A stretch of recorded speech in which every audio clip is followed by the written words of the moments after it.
My friends, I am in your debt. Think nothing of it. Your wounds are healing well, I trust. Some wounds do not heal.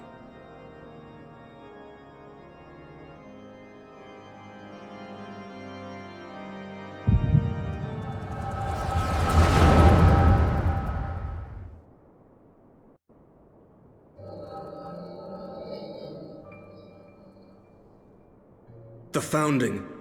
The Scriptures, 1,000 years of lies, all to deceive the common man. Nay, our own brothers and sisters. For the blood of the Knights 12 flows within all our veins. You knew this to be true. You knew, and you concealed it.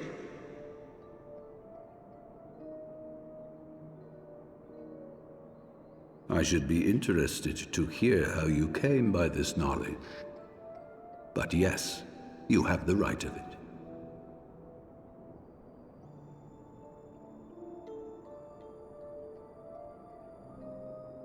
The architects of Ishgard, King Thordan and his Knights 12, entrapped and butchered the great worm, Ratatoskr, that they might partake of her eyes and thereby transcend their mortal limits.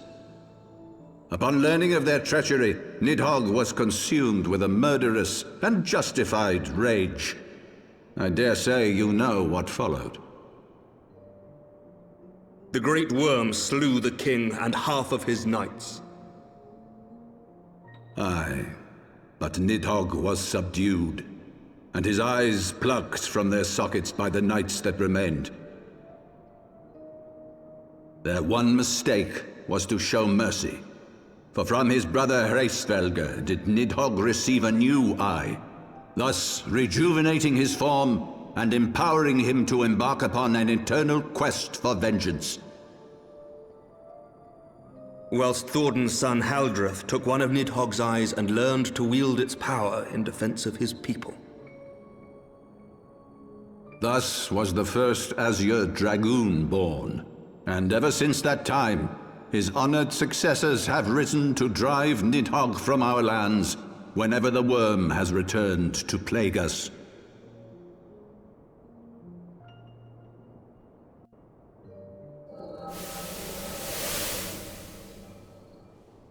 I ask you, my son, will you answer for my sins? Will your son and his son answer for me as well? What do you mean? If a man cannot atone for his sins in the course of his all too fleeting life, must his progeny then be held to account? Must every subsequent generation be judged as well? Thordan's betrayal of Ratatoskr was an unconscionable, unforgivable sin. Should we then, as his descendants, meekly surrender ourselves to an eternity of punishment? Nay, say I.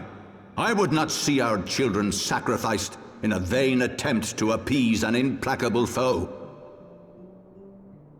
Dragons are not like us, my son. To they who live forever, the wrongs of antiquity are as those of yesterday. No reparations shall ever suffice. This fact alone should serve as ample justification for our actions. Yet some refuse to see it as such. For men like you, who yearn to commit themselves to a nobler cause, a more compelling narrative is required. This is your solution. This is how you protect our people. You have given us a lost cause, a death sentence. With your compelling narrative, you but doom our countrymen to give their lives for a lie. And they do so gladly. Highborn and lowborn alike are proud to serve, to fight and die for their country.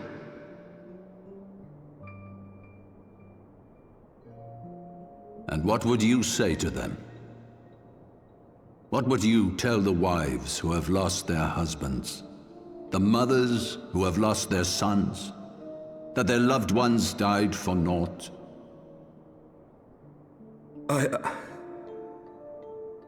Over the course of 1,000 years, countless men have donned these robes, and every one of them came to accept the necessity of this solution. Once, I hoped you might come to accept it as well.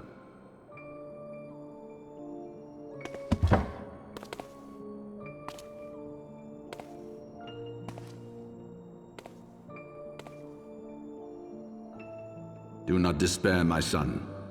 Soon I shall free us from the sins of Antiquity, and bring about the change you so fervently desire.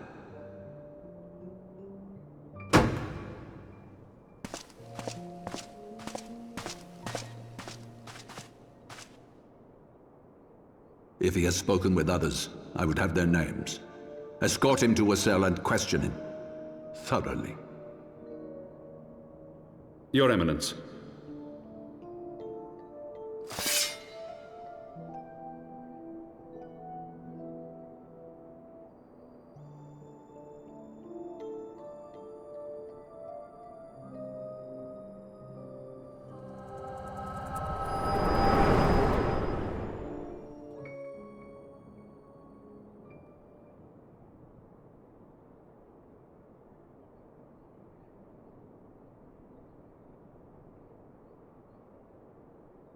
You saw something, did you not? A vision of the past?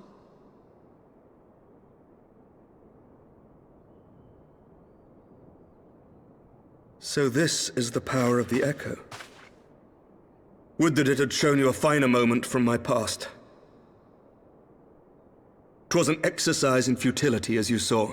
Faced with the firmity of his conviction and his many ready rejoinders, my words deserted me. To be frank, I am embarrassed to recall it.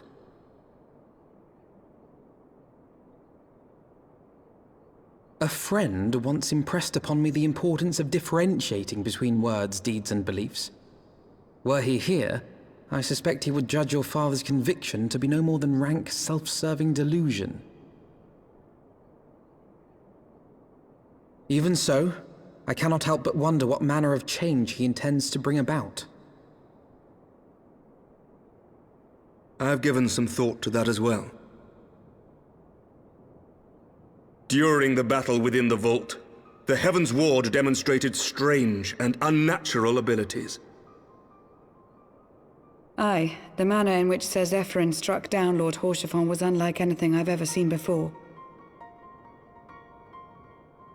The spectacle called to mind King Thordan and his Knights 12 as they are depicted in scripture, holy powers and all.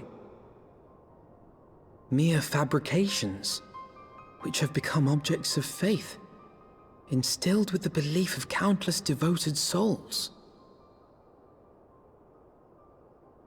7 hells! If Lady Iceheart can use her own body as a vessel for summoning, I see no reason why others could not. Are the Heavensward truly so reckless? Unbelievable! As they fled, my father spoke of Aziz La. Though I know not what he intends, I fear no good shall come of it. His ambitions are too great, and his minions too powerful. We must find the Heavensward and stop my father before it is too late.